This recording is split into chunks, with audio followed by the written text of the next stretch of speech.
네, 안녕하세요. 전 고려대학교 DSB 연구실의 김혜동이라고 합니다. 저희 연구실에서 이번에 옥스퍼드의 Deep Learning for NLP라는 강좌를 세미나를 진행하게 되었는데 그 중에서 1강과 2강을 제가 맡아서 발표를 하였습니다. 그 내용을 지금 발표 자료에다가 녹음으로 남기고 있습니다. 1강은 이 강의에 대한 인트로덕션이고 2강에서는 이제 워드 인베딩에 대해서 설명을 하고 있는데 한번 같이 살펴보도록 하겠습니다. 먼저 이 강의의 목적은 자연어 처리를 이제 주 목적으로 한다기보다는 자연어 처리를 이해하는 것이 아니라 여기에 딥러닝을 활용한 최신 연구들을 몇 가지 살펴보는 게 이 강좌의 목표입니다. 딥러닝이 이제 NLP 태스크에 어떻게 적용이 됐었는지 몇 가지 예시들을 그래서 제시를 하고 있는데요. 첫 번째로 예시로 나온 게 Language Understanding 이라는 것입니다. 이것은 이제 머신이 어떻게 랭귀지를 이해하고 있느냐 그런 거죠. 그래서 만약에 Q&A 머신 같은 거를 생각해 볼 수 있습니다. 그래서 질문으로 여기 있는 것처럼 서울의 첫 경전철이 뭐냐 라고 물으면은 이제 어떤 뉴스 데이터를 대해서 학습을 한 컴퓨터가 우이 신설선이라고 제대로 된 답변을 해주기를 기대하는 것이죠. 그 다음에 또 볼 수 있는 예시는 스피치 프로세싱과 머신 트랜슬레이션입니다. 그래서 뭐 어떤 사람이 이제 여기 뾰족뾰족하게 생긴 요 그림은 이게 음성 신호 시그널을 말하는 것이겠죠. 그래서 이제 먼저 컴퓨터가 내가 해야 될 일이 뭐냐면은 이런 시그널 데이터가 들어왔을 때 이것을 적절한 텍스트로 변환을 먼저 해줘야겠죠. 음성인식 태스크가 됩니다.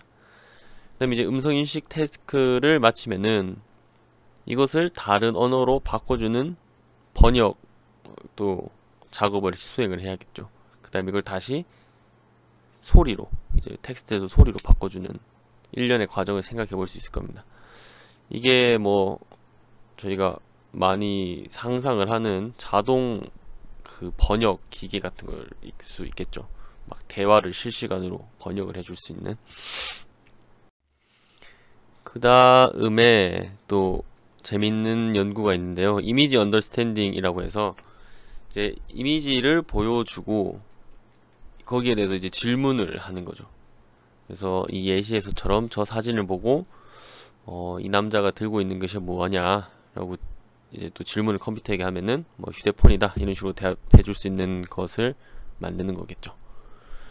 실제 이 옥스퍼드에서 이루어진 강의를 들어보면은 각 앞에서 소개드렸던 사례마다 실제로 수행한 그 연구 레퍼런스들도 있습니다.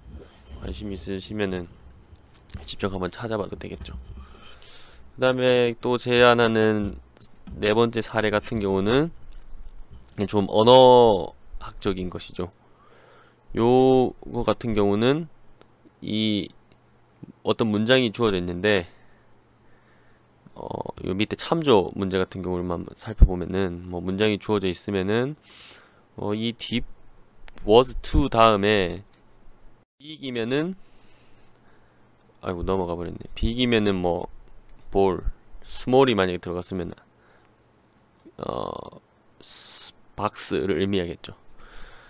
네, 하여튼 그런 예시들이 있습니다. 그래서 이렇게 간략하게 뭐 1강은 끝이 나고요. 그 다음에 이제 앞에서 말씀드렸던 워드 인베딩으로 넘어가기 전에 1-B 세션에서 기계학습의 기초 개요를 설명을 해주고 있습니다. 그래서 요 렉처는 보면은 이 귀여운 이 캐릭터들이 있죠. 요 캐릭터들이 뭐 만드는 어떤 가상 상황을 설정을 하고 그 상황에서 뭐 어떻게 기계학습이 적용될 수 있는지 이런 식으로 강의를 진행하는 겁니다. 아주 이해하기 쉽게 되어 있습니다. 그래서 저는 이 내용을 좀 많이 압축을 시켰는데요. 혹시 필요하시다면은 본 강의를 옥스퍼드에서 있었던 본 강의를 수강해보면 큰 도움이 될 것 같습니다. 처음 이 내용을 기계학습을 접하시는 분들에게는. 그래서 먼저 뭐 숫자가 뭐냐, 양 이런 걸 대해서 설명을 하고 있는데요. 여기서 이 앱이라고 불리는 캐릭터가 사과를 이렇게 가지고 있어요. 사과를. 근데 요 사과가 몇 개 있냐 이런 거에 이제 관심이 생긴 거죠. 그래서 뭐 사과 그대로가 아니라 저희가 기계학습을 사용을 하려면은 요거를 이 양적으로 표현을 해줄 수 있어야겠죠. 그래서 뭐 사과가 예쁘다 뭐 이런 것보다는 뭐 사과 몇 개 있냐 이렇게 숫자로 표현을 해줄 수 있어야 됩니다. 그 다음에 이 예시는 이제 제가 또 따로 든 건데요. 확률 변수 같은 걸 생각해 볼 수 있겠죠. 확률 변수란 거는 어떤 이 샘플 스페이스에다가 이 샘플 스페이스 각 이벤트에다가 숫자를 할당하는 어떤 펑션이지 않습니까? 그래서 이 예시에서는 동전의 앞면은 1, 동전의 뒷면은 0이라는 숫자를 할당을 해줬죠. 그래서 위에 사과 예시 같은 경우는 우리가 알고 있는 일반적인 양이라는 개념이 바로 드러나지만 밑에 동전의 앞뒤와 같은 경우에서처럼 당장 뭐 이렇게 수량이 개념이 들어있지 않더라도 이렇게 양적으로 표현을 할 수가 있다. 이런 예시를 들고 싶어서 한번 소개해 봤습니다. 그 다음에 이제 앱이만 있는 게 아니라 버트라고 해서 앱의 친구가 왔어요. 이 친구는 이제 바나나를 5개 가지고 있습니다. 그런데 이제 이걸 이제 저희는 그냥 사과, 바나나 이렇게가 아니라 숫자로 표현을 하기로 했지 않습니까? 그래서 사과는 4, 바나나는 5 이렇게 됐는데 이 4랑 5라는 숫자를 구분을 하고 싶은 거죠. 4는 사과를 위한 거, 5는 바나나를 위한. 그래서 요거를 어떻게 하냐, 이 x나 y라는 변수를 도입해서 해줄 수 있겠죠. 그래서 x도 이 숫자지만 어떤 숫자를 나타내지만 얘는 특별히 사과의 개수를 의미하고 y 같은 경우는 바나나의 개수를 의미할 수 있겠죠. 그 다음에 이제 이 사과랑 바나나를 앱이랑 버트가 막 주고받고 하는데 요 주고받는다는 거, 그런 거는 이제 어떤 연산자를 통해서 저희가 계산을 할 수 있겠죠. 계산을. 그래서 앱이가 바트에게 사과를 하나 주면은 이제 x가 원래 4였다가 3이 되겠죠. 맞죠? 이런 식으로 숫자가 변화할 수 있게 됐습니다. 이제는. 자, 이제 다음에 살펴볼 건 함수인데요. 이 앱이랑 버트라는 친구들이 이 어떤 특정한 룰에 의해서 사과와 바나나를 주고받고 있습니다. 그래서 여기 버트가 하고 있는 말을 보면은 만약에 이 그러니까 앱이죠. 네가 나에게 하나의 사과를 주면 나는 바나나 3개를 돌려주겠다. 요런 어떤 교환 관계가 존재를 하죠. 그럼 이 교환 관계를 저희는 수리적으로 표현을 하고 싶습니다. 그게 이제 함수가 되겠죠. 그래서 방금 본 그 앱이와 버트의 예시에서는 input x, 우리가 일반적으로 이제 함수의 정의역을 컴퓨터 사이언스에서는 input이라는 식으로 많이 표현을 하죠. 그 다음에 이 이미지 또는 레인지는 output이라는 식으로 많이 부릅니다. 왜냐하면 뭔가 이 정의역에 있는 값을 함수에 넣어주면은 거기에 대응되는 아웃풋이 나온다, 이런 식으로 생각을 하는 거죠. 그래서 인풋은 앱이가 가지고 있는 사과의 수고, 아웃풋은 앱이가 버트로부터 받은 바나나의 수가 됩니다. 그래서 이거를 수리적으로 나타내면 y는 3x라고 표현할 수 있겠죠. 실제로 이제 기계학습에서 쓰이는 함수가 어떤 게 있냐면은 이미지 클래시파이어를 생각해 볼 수 있습니다. 그래서 인풋으로 이미지를 주면은 아웃풋으로는 이 이미지의 카테고리를 내뱉어주는 어떤 함수를 우리가 생각해 볼 수 있겠죠. 자, 그런데 방금처럼 이제 미리 이 함수 어떤 관계가 있고 요거가 어떻게 되는지 이 상세한 설명이 다 있다면은 별 문제가 되지 않겠지만, 만약에 사과와 바나나의 관계가 주어져 있지 않을 수도 있겠죠. 그렇죠? 저희가 모를 수 있겠죠. 뭔가 교환 관계가 있기는 한데 정확히 어떻게 되는지는 모르겠다. 그래서 여기 애비 말고 이 파란 색깔 요 친구는 쿠키몬스터라는 애인데요. 지금 얘도 애비가 사과를 던지면은 사과를 주면은 바나나를 되돌려 주지만 앞에 버트처럼 친절하게 뭐 얼만큼 네가 얼마 주면 내가 얼마 준다 이렇게 알려주고 있지 않죠.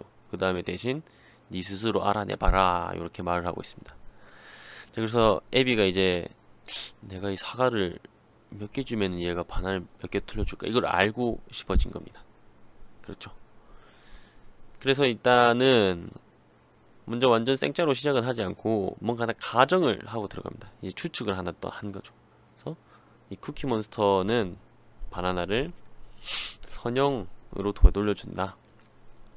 이 사과에 대해서. 그래서 요런 모델 가정을 하나 합니다. y는 wx 더하기 b다. 근데 정확히 몇 개를 돌려주는지는 이 w랑 b에 의해서 결정이 되겠죠. 그렇죠? 그래서 이 어떤 함수를 결정하는 이런 상수, 숫자를 파라미터라고 저희가 부릅니다. 파라미터.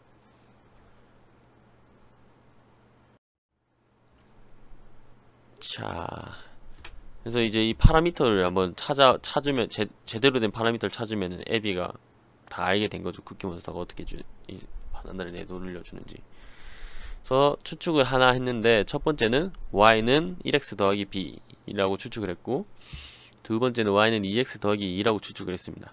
그럼 이 두 가지 추측 중에서 뭐가 더 좋은 추측인지를 저희가 판단할 수 있어야겠죠.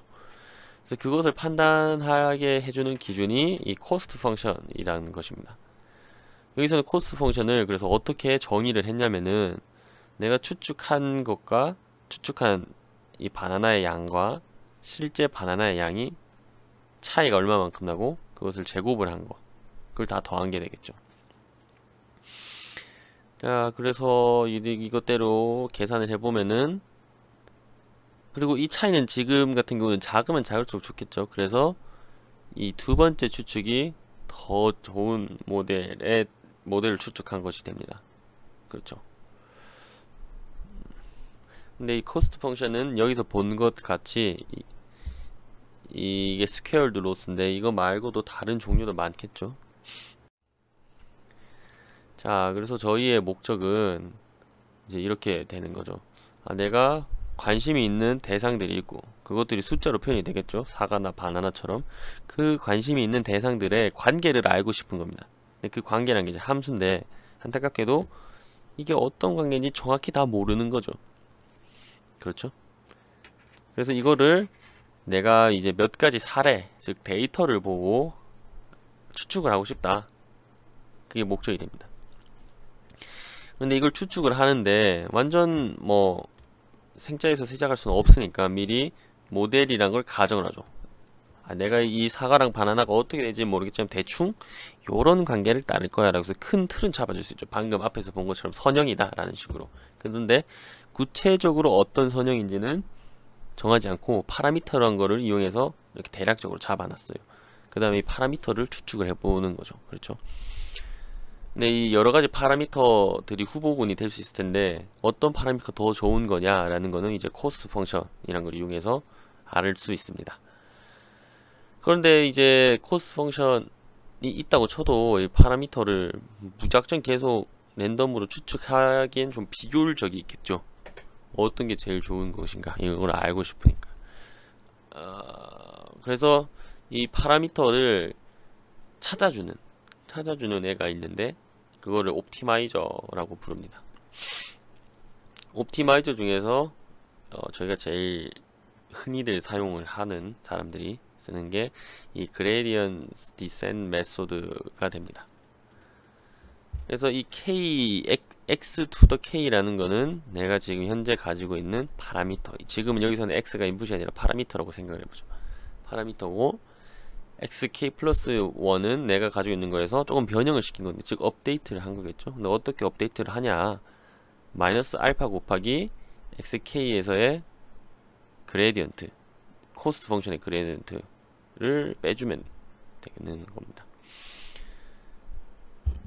요 부분 같은 경우는 이 그레디언트 디센트 메소드 자체를 다룬 강의들도 좀 몇 개 있죠. 저희 연구실 세미나 중에서도 그 스탠포드의 CS231N 그 강의에서 이 옵티마이저를 소개하는 부분이 있는데 그걸 또 참고하셔도 될 것 같네요. 그냥 모르신다면. 그래서 여기 밑에 그림으로 요약이 되어 있는데 저희가 지금 데이터가 이렇게 가져 있죠. 사과를 1개 주면은 바나나를 아무것도 안 주고, 사과를 5개 주면 바나나를 16개 주고, 6개 주면 20개 돌려주고, 이렇게 총 3개의 사례가 있고, 이 3개의 사례를 가지고 사과와 바나나의 관계를 찾고 싶은데 그것을 이제 어느 정도 추측은 미리 한 거죠. 선형은 될 거다 라고 해놓고, 구체적으로 어떤 선형인지는 이 코스트 펑션과 옵티마이저라는 걸 이용해서 찾습니다. 코스트 펑션은 내가 이제 어떤 추측을 딱 하면은 얼마나 좋은지 알려주고, 옵티마이저는 그 추측을 개선을 자동으로 시켜주는 어떤 알고리즘이죠. 자, 근데 앞에서와처럼 우리가 찾아야 되는 함수가 선형이 아니라 비선형이면 어떡하냐? 그럴 때 쓰일 수 있는 게 멀티레이어 퍼셉트론, 즉 뭐 흔히들 말하는 딥러닝 방식이 되겠죠. 딥러닝은 아주 캐패시티가 큰 이 넌리니어 펑션이라고 흔히 알려져 있습니다. 자, 그래서 이제 저희가 딥러닝을 쓰게 되는 거죠. 사실 여기까지가 이 강의의 핵심적인 내용이고, 뒷부분은 이제 곁다리로 이산 변수라는 것에 대해서 설명을 해주고 있습니다. 이게 먼저 이제 얘부터 살펴보면은, 만약에 이제 과일의 종류가 인풋인데, 그럼 종류라는 거는 앞에서 봤던 것과 같은 뭐 어떤 숫자는 바로 와닿는 숫자는 아니죠. 그래서 저희가 여기다 숫자는 할당을 할 수는 있을 겁니다. 사과는 0이라고 부르고, 바나나는 1로 부르고, 코코넛은 2라고 부르겠지만, 얘는 저희가 숫자면 가장 기본적으로 생각을 하는 실수랑은 다르죠. 그렇죠. 일단은 정수들로 만약에 표현을 할 수도 있고, 또 정수도 정수지만 뭔가 수가 연속적이지 않은 특징을 가지고 있죠. 그러니까 이렇게 나눠져 있는. 그래서 요런 거를 이산 변수라고 부릅니다. 근데 이산 변수를 바로 사용을 하면은 굉장히 어려운 점들이 많아요. 그런 거는 이제 다음 좀 바로 이어질 워드 벡터에서도 몇 가지 설명을 드릴 텐데, 그래서 요거를 연속형으로 변환해서 사용을 하는 인베딩이란 걸 하게 됩니다. 그래서 만약에 아까는 사과를 0이라고 했는데 0이라고 쓰지 않고 여기서처럼 0.1, 2.0, 1.6이라는 3차원의 벡터로 표현을 해서 할 수 있겠죠. 그런 걸 인베딩이라고 합니다. 이게 왜 이런 예를 드냐면은, 이제 이 강의에서 목적으로 하는 이 텍스트라는 것이 사실은 이런 이산한 종류의 데이터이기 때문입니다. 그런 건 좀 더 살펴보죠. 자, 단어를 벡터로 표현을 하고 싶다. 이제 2강으로 넘어왔습니다. 워드 벡터에 대해서 하고 있는데요. 저희가 이제 텍스트를 분석을 하려고 데이터를 보니, 이 텍스트라는 게 단어들로 쭉 이루어져 있죠. 뭐 단어가 아니라 더 내 그 분석 단위를 더 파이널하게 만들어 가지고 뭐 자소 단위로 생각을 할 수도 있고, 알파벳 단위로 생각할 수 있지만, 일단은 단어를 기본으로 생각을 하겠습니다. 자, 이렇게 단어들이 쭉 있는데, 얘를 이제 뭔가 모델링을 하려고 하는 거잖아요. 근데 앞에서 이 세서미 스트리트 친구들이랑 봤던 것처럼 우리가 관심 있는 대상이 있으면 그것을 숫자로 바꿔줘야겠죠. 그렇죠. 그래서 단어를 벡터로 표현을 하고 싶은 겁니다. 이 숫자로 바꿔야지 뭐 함수를 만들고 트레이닝, 뭐 옵티마이저를 이용해서 트레이닝을 하고 할 수 있으니까요. 그런데 이 언어란 거는 이산적인 기호들의 나열이죠. 맞죠? 뭐 어떤 단어랑 어떤 단어가 있으면은, 만약에 사과랑 바나나라는 단어, 얘네들은 뭔가 이 연속적인 것은 아니잖아요. 뭐 떨어져 있는 서로 다른 단어 이렇게 돼 있잖아요. 그렇죠? 연속적이다라는 거 말하려면 길 텐데, 대충 이 직관적으로 어떤 말인지는 와닿을 것이라 생각합니다. 이 엄밀하게 들어갈 수는 없지만. 그래서 이런 이산적인 기호들의 나열이고, 일반적으로 요런 거를 원합 벡터라는 방식으로 표현을 하지요. 이 엄청 우리가 가지고 있는 단어의 종류의 수만큼이 차원이 되고, 그 중에서 이 단어에 해당되는 애만 1인, 그게 원합 벡터입니다. 이런 원합 벡터는 문제점들이 여기 같은 경우는 세 가지를 제한하고 있는데요. 먼저 스파시티, 굉장히 정보가 적죠. 딱 한 군데만 이루고 나머지는 다 0이니까 벡터 하나가 스파스하고, 또 orthogonal representation이다 라는 거는 어떤 서로 다른 단어가 있으면은 얘네들이 서로 직교한다는 뜻이죠. 직교. 직교를 하게 되면은 저희가 뭔가 할 수 있는 게 굉장히 제한적이에요. 이 벡터들을 가지고 뭔가 계산을 해낼 수 있는 그 여지가 좀 줄어들겠죠. 뭔가를 계산을 하고 싶은데. 그게 또 세 번째 꼭지랑도 이어지는 건데요. 저희가 주로 계산하고 싶은 게 이 단어 간의 시멘틱 아니면 뭐 유사도 이런 걸 계산하고 싶을 때 서로 직교하고 있으면은 그런 걸 계산하기가 좀 어렵게 됩니다. 자, 그래서 원합 벡터 방식이 아니라 다른 방식으로 벡터를 표현을 하고 싶다 싶은데 어떤 접근법들이 있냐? 여기 세 가지를 제안하고 있습니다. 첫 번째는 카운트 베이스드고, 두 번째는 프리딕티브, 그 다음에 태스크 베이스드, 이렇게 세 가지가 있습니다. 그러면은 먼저 카운트 베이스드 메소드들을 살펴보죠. 이걸 하려면 먼저 베이직 보캐뷸러리라는 거를 선별을 해야 되는데, 이거는 내가 지금 코퍼스, 즉 모든 문서 집합에 있는 단어를 다 쓰는 게 아니라 몇 개를 추려내게 됩니다. 이 단어가 많으면 분석을 하기 힘들잖아요. 그래서 분석자가 선별한 단어 집합, 이 베이직 보캐뷸러리, 아니 베이시스 보캐뷸러리네요. 인데요. 어떤 작업들을 해볼 수 있냐면은 스탑워즈라는 거 제거라는 게 있죠. 영어 같은 경우에는 이 펑셔널 워드들이 몇 개 있는데요. 예를 들어서 관사, 어더 이런 거나 뭐 또 많이 대표적인 게 그거죠. 아니면 뭐 전치사 같은 것들, 이런 것들은 뭔가 우리에게 정보를 많이 전달해주지 않는다, 단어 하나보다, 그렇게 해서 제거를 하게 됩니다. 일반적으로 텍스트 분석에서는 스탑워즈를 많이들 제거하고 시작을 하죠. 렘마타이제이션을 통해서 이 한 단어의 변형을 어떤 근원적인 것으로 하나로 바꿔주죠. 예를 들면 뭐가 있을까? no랑 new랑 어쨌든 하나는 현재고 하나는 과거인데 결국 의미는 같은 거니 같진 않지만 비슷하니까 크게 비슷하죠. no라고 하나로 합쳐줄 수 있겠죠. new를 no로 바꿔주고, 이런 게 렘마타이제이션이 됩니다. 그 다음에 뭐 너무 많이 등장하지 않는 단어는 없앤다, 이런 식으로 이런 빈출 단어만 남길 수도 있겠네요. 그 다음에 이제 원핫 레프레젠테이션으로 나타내 줍니다. 자, 그 다음에 이제 여기서 원핫이 아니라 다른 더 덴스한 벡터, 원핫은 스파스 하잖아요. 그렇지 말고 덴스한 벡터로 바꿔주고 싶습니다. 그러기 위해서 차용하는 이 풀이 전략이 뭐냐면 워드 윈도우라는 겁니다. 이 워드 윈도우는 어떤 한 단어의 의미란 거는 그 주변에 있는 단어들을 통해서 알 수 있다라는 아주 심플한 아이디어를 차용하는 겁니다. 그래서 어떻게 하냐면 여기 예시어에서처럼 뭐 키튼이라는 단어가 있으면 이 주변에 있는 단어들 뭐 큐트, 펄드, 아니 더, 엔드 뭐 이런 더랑 엔드는 이제 스탑워즈니까 빼겠죠. 빼고 나서 남는 단어들을 가지고 이 키튼이 어떤 뜻을 가진지를 살펴보는 거죠. 몇 개까지나 살펴보느냐가 아까 봤던 그 윈도우라는 게 의미하는 게 됩니다. 윈도우가 이 몇 개, 만약 윈도우가 2다 그럼 앞으로 2개, 뒤로 2개를 살펴본다, 이런 식이 되겠죠.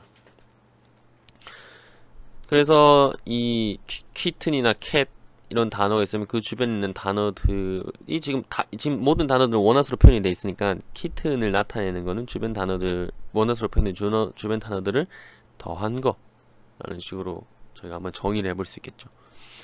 그럼 밑에 있는 것처럼 다시 새롭게 표현이 됐습니다. 원화 벡터 방식이랑 비슷하지만 좀 달라졌죠. 일들이 더 많아졌죠. 더 덴스해졌습니다. 자, 그 다음에 코사인 시밀러리티라고 어떤 두 벡터의 유사도를 계산하는 매저가 있습니다. 그래서 실제로 계산을 해보면은 이게 원화수로 표현이 되어 있었다면은 다 원래는 0이 나올 겁니다. 그런가요? 1. 네, 그렇죠. 내적이 0이니까. 그런데 지금 방금과 같은 방식으로 표현을 해보고 나니까 키튼이랑 캣이란 게 유사도가 높게 나왔죠. 이거는 합리적이죠.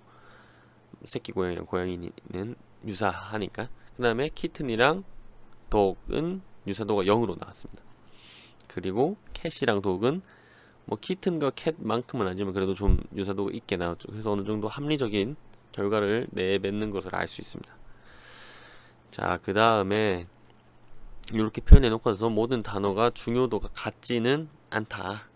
어떤 단어들은 특별히 더 중요할 수 있겠죠. 그래서 단어의 중요도를 또 계산해주는 메저가 있습니다. 하나는 TF, IDF라는 거고 또 다른 거는 뭐 PMI라는 게 있죠. 이 PMI라는 걸 보면은 일종의 Association Rule이라는 알고리즘에 나오는 리프트라는 개념과 비슷한 겁니다. 이게 리프트나 PMI가 뭐냐? 두 단어가 독립적이냐? 아니면 어느 정도 연관이 있냐? 이걸 물어보는 거죠. 요 밑에 로그 안에 있는 요 진수 부분을 보면은 만약에 P of X랑 P of Y, X랑 Y가 독립이었으면은 이 조인트 프로버빌리티가 밑에 분모랑 똑같이 되겠죠. P of X 곱하기 P of Y. 그래서 1이 됩니다. 그러면은 0이 되겠죠. PMI가. 근데 이제 둘이 뭔가 연관이 있으면 이 조인트 프로버빌리티가 높게 나올 테고 그러면은 막 이 값이 커지겠죠. 0이 아니라. 자, 그 다음에는 이제 카운트 베이스드가 아니라 프리딕티브, 예측에 기반한 방법이 있습니다. 예측에 기반한 방법.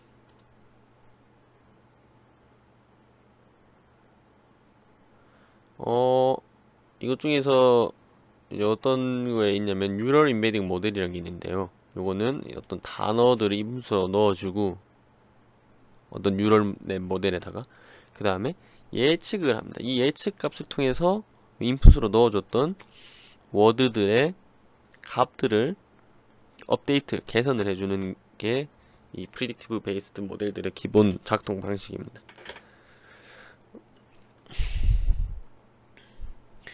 그래서 이거 같은 경우는 이 콜로벌트 에탈, 이 NLP from the scratch였나? 그런 논문에서 나온 그 제안된 방식인데요.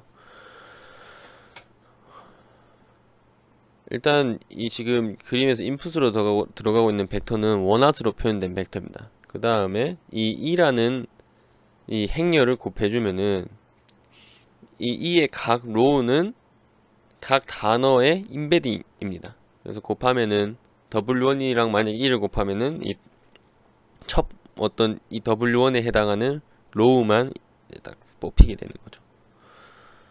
W2로 하면 W2에 해당되는 로우만 나오고. 그 다음에 이걸 이제 컨볼루션 넷에다가 막 넣어가지고 어떤 스코어를 계산을 하게 돼요. 어떤 스코어를.